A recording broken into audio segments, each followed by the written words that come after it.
विभीषण जी, आप केवल उस दुष्ट तक पहुंचने का मार्ग बताइए।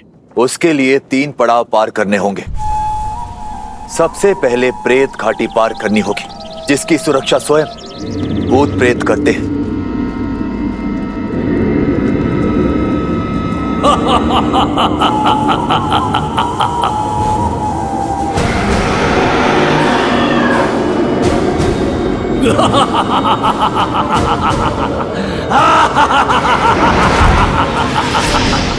इस घाटी को पार करना बहुत कठिन है। ये प्रेत अस्त्र से तन पर नहीं, भय से मन पर प्रहार करते हैं। और जो भी भीतर जाता है उसे तार तार कर देते हैं। पिशाचों का अंत करने वाला महावीर अब प्रेतों से भी हमारी रक्षा करेगा। हनुमान, सर्वप्रथम प्रेत घाटी में तुम ही प्रवेश करोगे। बोल प्रेतों, हम महाबली लंकेश की सेना है, कुमार इंद्रजीत की रक्षा के लिए आए हैं। मार्ग दो हमें। विभीषण, दूसरी बाधा बताओ। मायावी गुफा मार्ग। सावधान, ये मायावी मार्ग है। यहां रखा एक अनुचित पग सदा सदा के लिए तुम्हें ब्रह्मांड के अनंत विस्तार में ढकेल देगा। एक वही है जो हमारा मार्गदर्शन करेगा। सोनीतक्ष,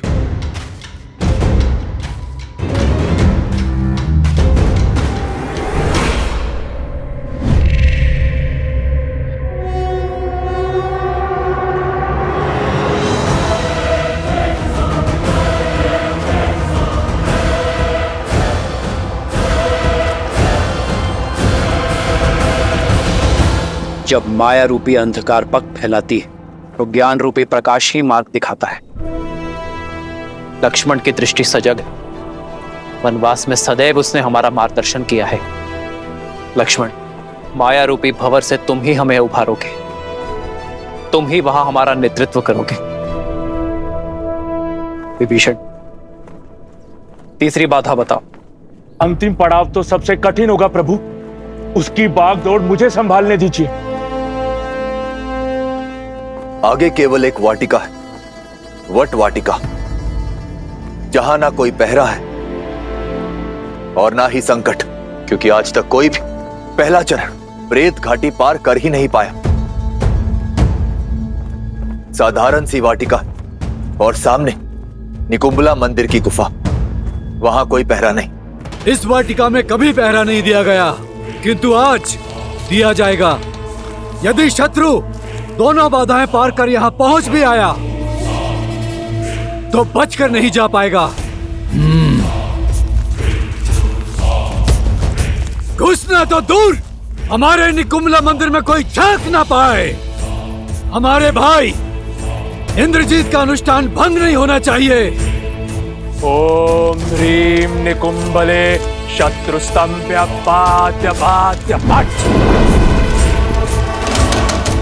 किंतु यहां पहुंचने के बाद भी एक दुविधा है।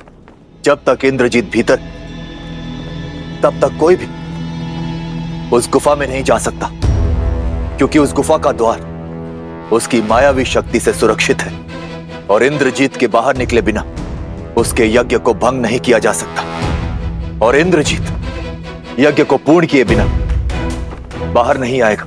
राम काज में भला कैसी चिंता, एक बार तीनों पड़ाव पार हो जाए, फिर यज्ञ भंग करने का समाधान भी खोज लेंगे।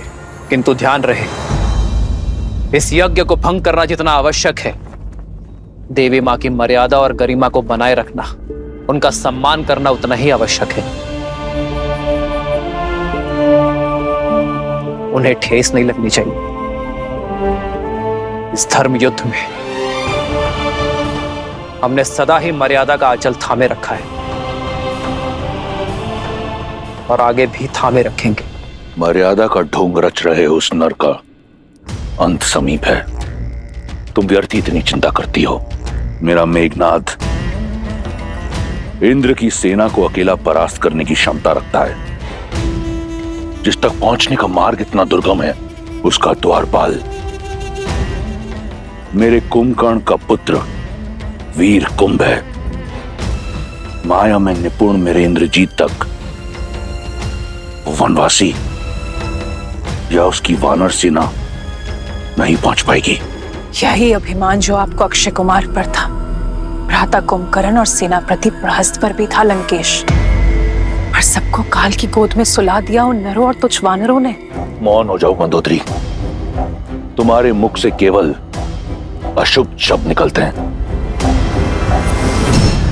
अनिष्ट के जो संकेत को मैं देख पा रही हूँ लंकेश, उसे आप क्यों नहीं देख पा रहे? तुम जाओ यहां से, स्वयं तो चिंतित हो ही, मेरी भी चिंता बढ़ाओगी। महाराज, चिंता की बात है महाराज। सब लोग ये जान गए हैं कि कुमार इंद्रजीत ने माया सीता का वध किया है। अब भी समय है लंकेश, युद्ध रोक दीजिए। पहले उनके प्रहार में केवल साहस था, किंतु अब क्रोध भी होगा। क्रोध, क्रोध की परिभाषा अब उन्हें खर का पुत्र मकरक सिखाएगा, जो इतने समय से अपने पिता के वध का प्रतिशोध लेने की प्रतीक्षा कर रहा है। मकराक्ष,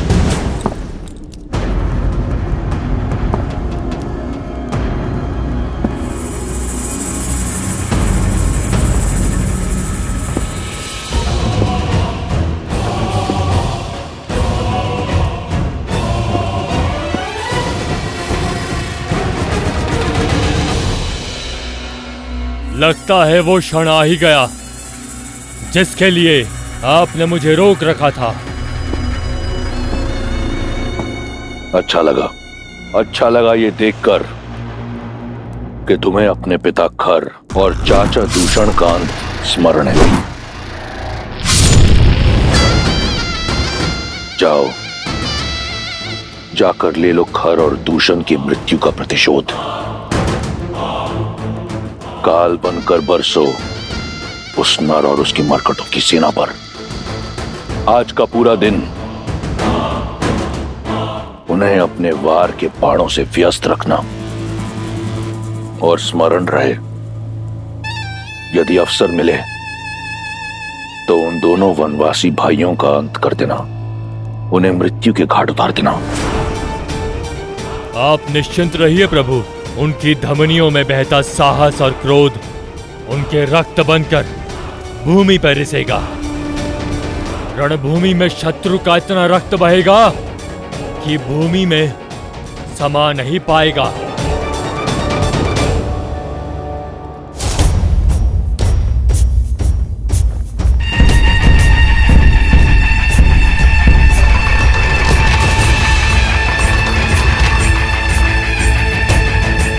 प्रभु, वो लोग आ रहे हैं। वही हुआ जिसका भय था। हमारे सज्ज होने से पहले ही दशानन भैया ने अपना अगला प्रहार भेज दिया। हमें शीघ्रता दिखानी होगी। तुम संहार करने के लिए आतुर थे ना, और आप सब भी इंद्रजीत को उसका दंड देना चाहते हैं ना, तो जाओ और लक्ष्मण के साथ जाकर कर लो अपनी इच्छा पूरी। हनुमान और विभीषण, आप हमारी योजना जानते हैं। शीघ्र अति शीघ्र इंद्रजीत की ओर बढ़िए। मैं यही रहूंगा। किंतु प्रभु, आपको ऐसे अकेला बिना सेनापति के कैसे छोड़ सकते हैं? न जाने रावण किसको भेज रहा है। अब यदि रावण स्वयं आ जाए अपनी सेना लेकर, तो भी मैं अकेला ही उसका सामना करने के लिए सक्षम हूं। परंतु मुझे प्रतीत हो रहा है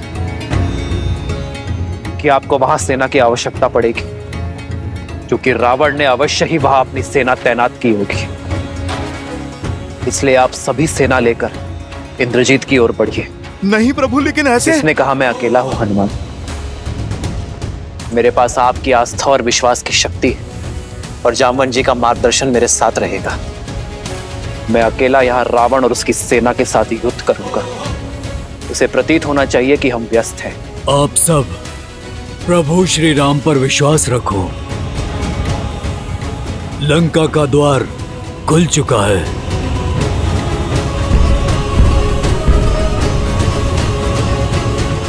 मेरी प्रार्थना आप सभी के साथ है। मेरे संकेत पर आप सभी कूच करेंगे। दशरथ नंदन